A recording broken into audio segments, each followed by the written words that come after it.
So now we're going to go into a bit more on how to engage the parasympathetic nervous system, which is why I'm glad that you are all watching today, as we can learn to reduce the amount of stress that we're feeling, but then also to engage in all these bodily systems and just be generally a lot healthier.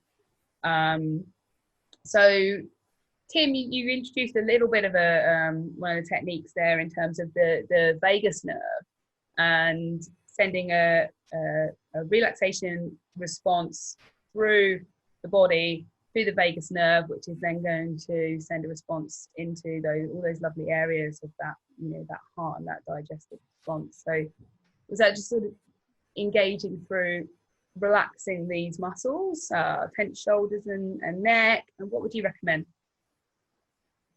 Well, yeah, we think that, so the vagus nerve comes out of the skull, just behind the ears, what we call the jugular foramen. There's quite a big hole, a few vessels, the jugular vein comes out there. So sort of soft area, just sort of behind the ears. Just behind the ears there. And so if you've got a partner or a friend or a housemate, if you can lie down and get your head supported in a neutral position and really switch those muscles off, you can kind of work through that area. Yeah, and I see it with patients all the time. As soon as I get my hands in around behind the ear and just add some tension, you can almost just see people's shoulders drop and they sigh, and straight up. It's a very quick response. It's a little bit more difficult to do yourself, but still, it's worth doing. It does feel nice, good, doesn't it? It just does feel relaxing.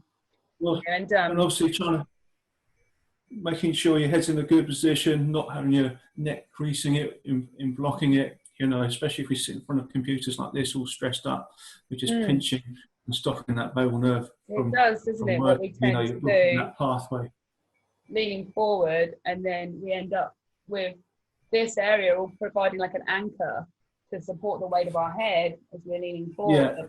So that's really going to block that basal nerve function, because this muscle here is having to hold our head up. So what I recommend is lift your breastbone up slightly, and it stacks your head back above your heart, and then you want your heart above your pelvis, and you've got that ideal function of your nervous system, which we so forget about. We think, oh, the muscles, but actually too, it is blocking this neurological response.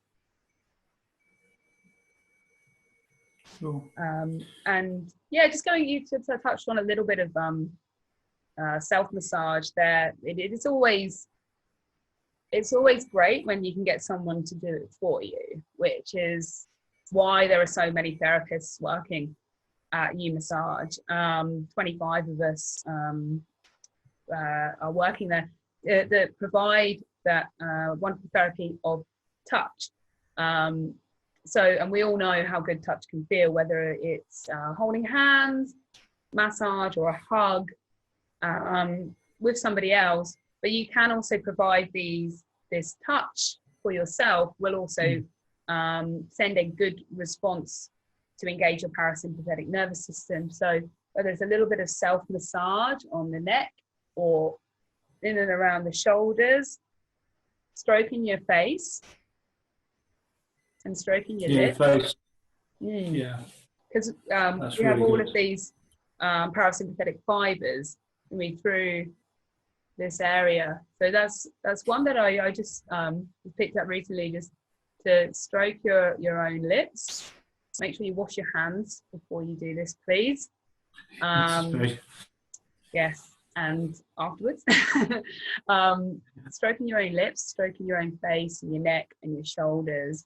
And I'll give you a little technique of mine, like a self-hug, like just giving yourself a big hug, getting your head really buried in there as well. You get all of those, this really sensitive area.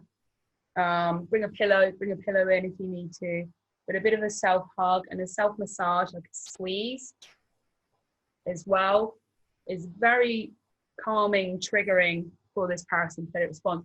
I think that the main thing to remember with the parasympathetic engagement is it will engage when we feel safe and when we feel secure and when we feel cared for. So even by performing that safe security and that self-care, will still trigger that response, although it is great if you can get somebody there with you. Yeah, Unfortunately, Tim and I can't be with you right now, well. but I hope that you will still get some benefit from this. Sorry, Tim, didn't mean to interrupt you there. So, yeah, I was just saying, you know, it's having that quiet time as well, isn't it? You know, just having that time where you're just thinking of, you know, just trying to relax, and just by getting someone to work on these areas, or work on them on your own, you know, it is quite relaxing. And it's just, you know, that's when the parasympathetic really kicks in, is when our body is quiet.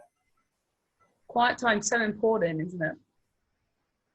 Yeah, really is. And it's something we just don't have in this society anymore, and we've kind of forgotten about it. And there's been some really good, interesting research on, you know, just being idle for 20 minutes a day or 30 minutes a day, apparently the health benefits, you know, just daydream, staring at a wall. Not only can you get some of your best ideas when doing that, but it does seem to prove now that, you know, there is some quite pretty good health benefits for it. And, you know, if you've got the luxury and the time to do it, it's worth pursuing. Yes, and I'm hopeful, apart from like our key workers out there, which who I hope can still find some moments and gain and build some habits from this. Is just we do all, each of us have a bit more time at the moment to be building these good habits in, just to get comfortable. Yeah, that's a very good point. Being quiet, which might feel quite uncomfortable at first. That's because your sympathetic system is fighting. Don't we have to run away? Don't we have to respond to something? So actually, you can be reassuring yourself. Like mantras can be quite useful, that you can either just say in your mind or out loud. Is that I'm okay, I'm safe, I'm relaxed, I'm healthy, and just breathing into that quiet space. And like Tim mentioned, then you might be quite surprised of all the ideas and the good productive thoughts that start coming through, which have actually been blocked by your sympathetic nervous system. We don't want ideas right now. Yeah. We need to deal with this problem that's right in front of us, even though the problem might not be in front of you. It might be something from the past or something from the future, but you're still responding like it's right there. So just coming into that present moment where you can be like, well, this is where I am, I'm here, and I am safe, and I am healthy, and I can relax, is sometimes it just kind of, you feel like a switch goes off with this sympathetic response. Sometimes the shoulders will drop, the breathing will become deeper, and the heart rate will slow down. Yeah, no, and also there's good ways to, you know, if you are feeling stressed and you are nervous and anxious, there's some getting your heart rate up can actually help reduce your sympathetic tone, because you're actually answering your body's call. You know, you've got your heart rate up, your heart's pumping hard anyway, you know, and your arms and legs are full of energy. And so, you know, just by doing 10 minutes of intensive work or 30-second sprints, or you know, just finding ways to get that heart rate up can certainly help reset, and then you can get that quiet time then. So if you've got sort of that nervous energy that you can't get out, and I think as well in yoga, you do all the movements and all these exercises, and then you kind of do the meditation and have the quiet time afterwards. And my yoga instructor said, you know, you do all these movements to get that nervous energy out of the body, and so when you get to your quiet time or your meditation, your body's ready for it. And and that's a really good point, actually, because sometimes, like I'm saying, if you can just take that moment just to be still with your thoughts, but you need to wait for that reactive space to slow down and turn off. If you are feeling very fueled by stress, then you are going to be very fueled, and it's going to take a little time for to be able to wind down. But practice does make perfect, and this way, you know, meditation is an art and a practice, and yoga is a practice. The more people will do, the more your body will learn to respond. But certainly, I mean, as a lot of people will use exercise as their means for removing the stress in their lives.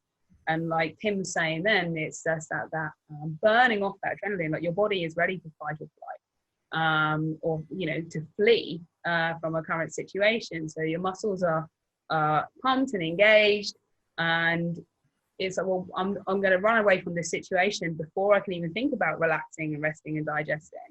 So by producing that reaction that your body is looking for, then you can be like, okay, we made it, we escaped, the tiger is long gone, now we can sit down and we can relax, and then you get the benefit of that sort of natural cycle of the way things will want to go with your nervous system and the energies that it's sending through your body. So like high intensity bursts are quite good for that, aren't they, Tim? And to get that. Yeah, I think so. It sounds like that adrenaline, and they're very, doing short workouts are really easy to build into your day as well. If you do 10 minute of high intensity and then 10 minutes of relaxation, that's 20 minutes, which is worth trying to build into your day, and can be implemented pretty easily. And you get a good aerobic response from that. I think there's some debate about how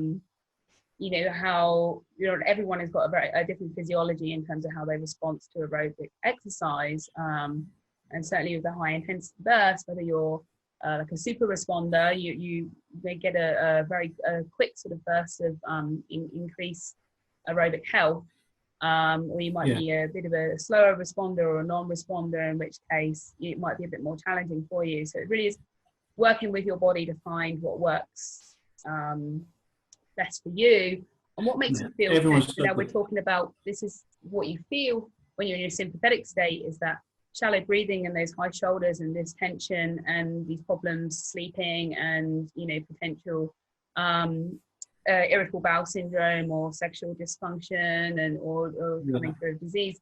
That you're in that reactive space, but you can actually, to be aware of when you're in this parasympathetic space, that you notice just by putting your hand on your chest that your breathing is deeper and your heart rate is slower, and your shoulders and your jaw, and even like we'll go, a lot of my clients will say, well, this is where I hold my tension, but for a lot of people it's this jaw and it's upper back, but it might be your lower back, etc. And then you can just actually feel that area starting to relax, then sort of coming into that parasympathetic response.